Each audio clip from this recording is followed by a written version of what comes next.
Oh, hey! Hello guys, and welcome back to another video. Now, in case you haven't guessed, today we're discussing Star Wars, and I want to talk about some of the stupidest decisions that Star Wars has ever made. So, let's get on with this video, because I've got quite a few things to talk about. Now, take all of these with a grain of salt. I love Star Wars, it's one of my favourite franchises of all time, but these are some things that just really hack me off about it. So the first one I want to talk about is killing off Darth Maul in The Phantom Menace, okay? The Phantom Menace isn't great. Like, it's okay, but it's quite a slog to get through.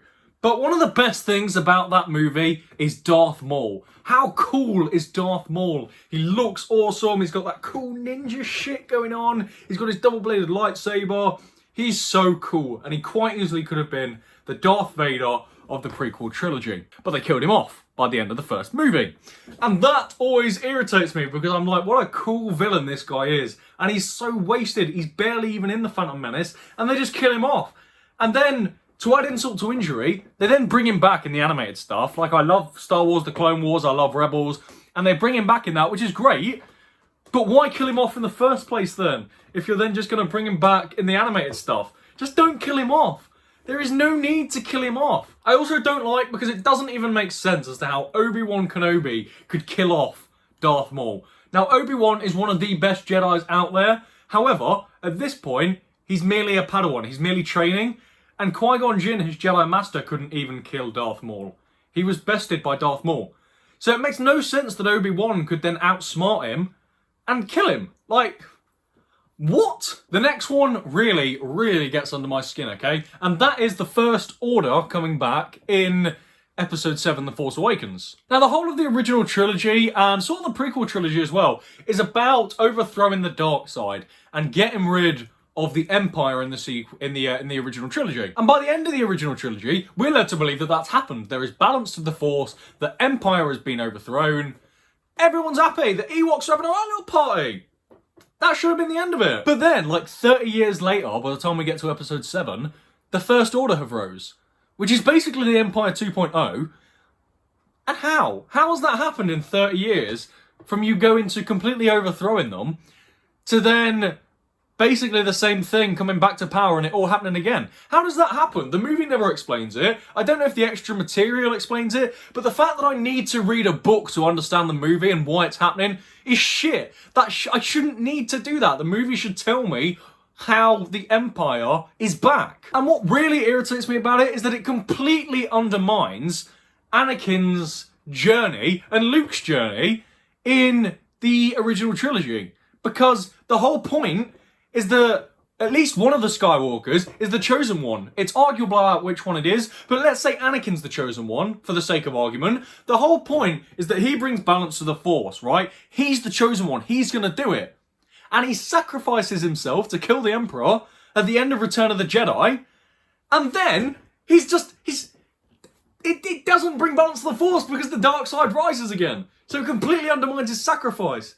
And let's say Luke's the chosen one, it undermines his journey because under Luke's watch, the Empire rises again. And that makes no sense. And that leads to the question of, is Anakin really the chosen one? Is Luke the chosen one? Is Rey the chosen one? Because at the end of the 9th movie, we're led to believe that she's brought balance to the Force. So is Rey now the chosen one? That kind of craps all over the original vision of the Skywalkers being the chosen ones. And that really annoys me. And it annoys me so much to the point where I don't consider the sequel trilogy as canon. I watch it as like fan fiction and I enjoy it for that.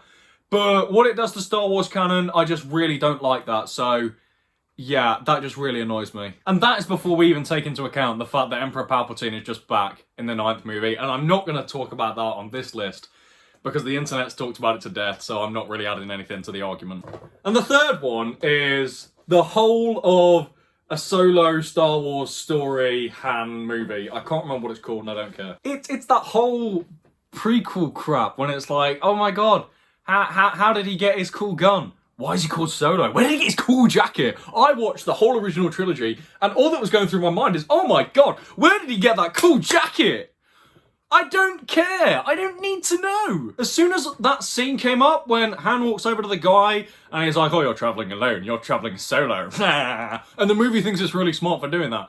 I just put my head in my hand. I was like, oh, this is what we're in for. this is what the movie is going to be. And if it wasn't a Star Wars movie, I would really like this movie. It's a good movie, but it's a bad Star Wars movie. It's stupid. You shouldn't make a prequel movie about Han Solo. Because again, it undermines Han's journey in the original trilogy. By the time we meet him at the start of A New Hope, he's just this guy. He doesn't care about the Empire. He doesn't care about the rebellion. He's just out making a buck, you know? He's just going about his day. But the prequel movie now makes that not the case, because now Han has already had a big part in the Empire and the rebellion and saving those people on that planet with Warwick Davis. And like, no, I don't know. That spoils his journey, and I don't like that. Because then it raises the question, well, in A New Hope, you just joined up the rebellion because they persuaded you. You know, that journey helped you. Why didn't that journey? So it's a bit like, it doesn't make sense in the sense of context. And I know they bring back Darth Maul, and that was my first thing, but they're just bringing him back for no reason. He's not the villain in this. He doesn't need to be in it. It's just a small little cameo where the movie goes, oh my god, Darth Maul. And I'm just there like, but who cares? Who the hell cares? Again, fine movie. It's probably the best that you would have got out of a Han Solo prequel movie, but I don't want it. Okay, this next one is a little bit of a joke, but like, it just irritates me so much, okay? And that is the fact that they removed Darth Vader's eyebrows in the special edition and Blu-ray releases. Because what was the point? Who was George Lucas losing sleep at night thinking, oh my god, Darth Vader's got eyebrows. Oh, he shouldn't have eyebrows. Why has he got eyebrows? I've never sat through the original version of this movie and thought, you know what? This movie's ruined because Darth Vader has eyebrows.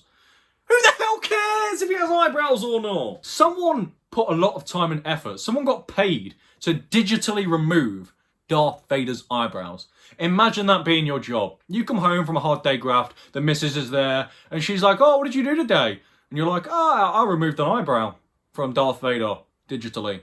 That was my job. I got paid for that. What? That's ridiculous. Why? It's one of those stupid things that George Lucas changes just because he's bored. Like, and it begs the question, guys.